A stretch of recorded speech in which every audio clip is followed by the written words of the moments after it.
Hey guys, welcome back. This is technically day one.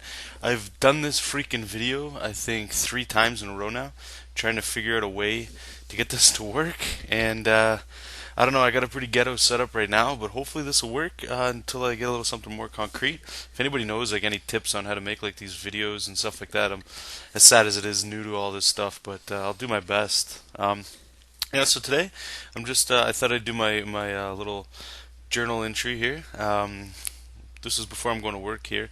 I'm just working on this one panel here. I showed a little bit of it in the beginning, and I'm just gonna basically just let the camera record as I go through. Nothing really special as what I'm doing. Just trying to add a little bit of line work, a little shading and stuff like that. Try to get a 3D form going, stuff like that on the actual pencils.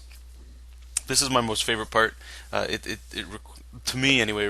I don't want to say requires the most work, but it really sells the piece altogether towards the end. The undergrounding line work and structure work is done during the beginning, and it's very important to have that down.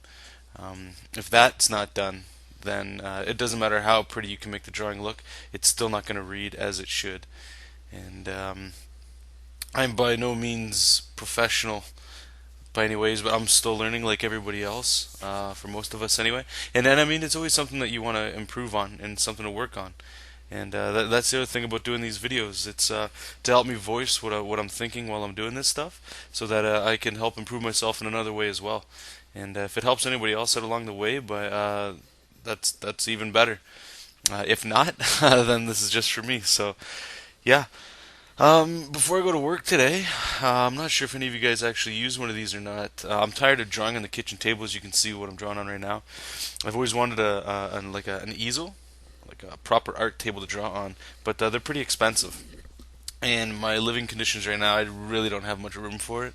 So I was doing some searching on DeviantArt today, and I saw this artist.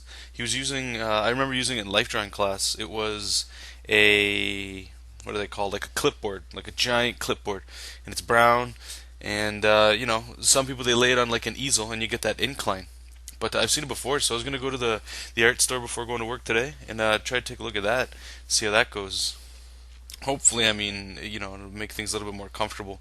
Because just drawing on a flat surface all the time, time to move on, I think, and it's really starting to get old.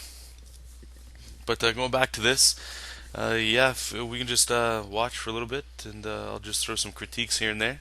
That's will do what I'm doing. One thing I have noticed after just doing this quick little thing here is I'm gonna have to go back on that right shoulder pad. I didn't add proper shading underneath that I did on the one on the left of it, so that's definitely something I'm gonna go back and work on. And right now, just gonna throw some line work and some shadows underneath on the arm there, just to make it pop a bit, give it the tricep a little roundness there. Define the bicep a little more. I don't want to go too crazy with the shadow and the detail on this. It is supposed to be a well lit area, and he is wearing a shirt, and not everybody's Superman, and not everybody's Batman.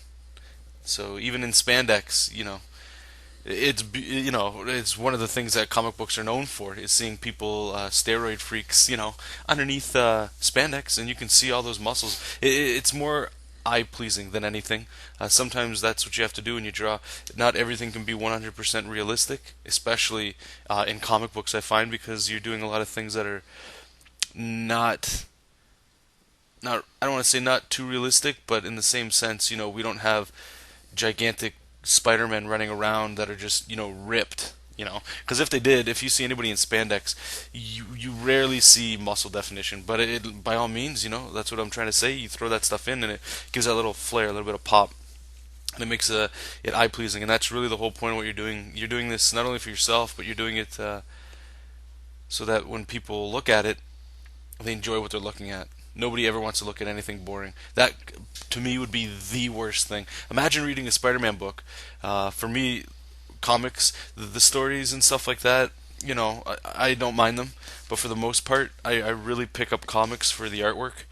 So, from my standpoint, if I'm looking at it and the art's really boring, I mean, sometimes a story, it's just a lot of talking. It's it's like watching a TV show, and it just happens to be that episode's all about talking. And there's only so much you can do with that. Try some crazy angles and stuff like that. But for the most part, like in that, you're screwed. But when you get opportunities to, you know, really show something creative and dynamic, those are the times I think that really define what you do. If you can try to get all that energy and all that craziness in there, I mean, yeah, you're rocking it. Right now, this is one thing I definitely want to be. I'm going to look into and doing these videos too. Is folds and clothes in general.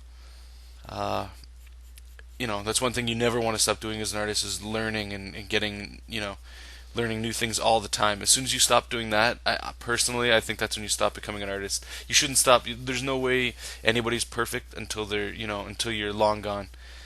There's excellent artists out there. I think everybody as an artist wants to become the best that they can be, and that's the whole point of learning.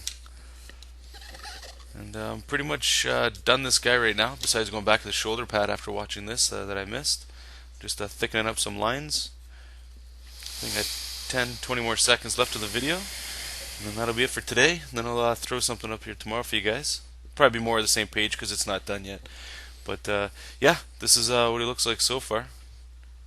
More detail for you.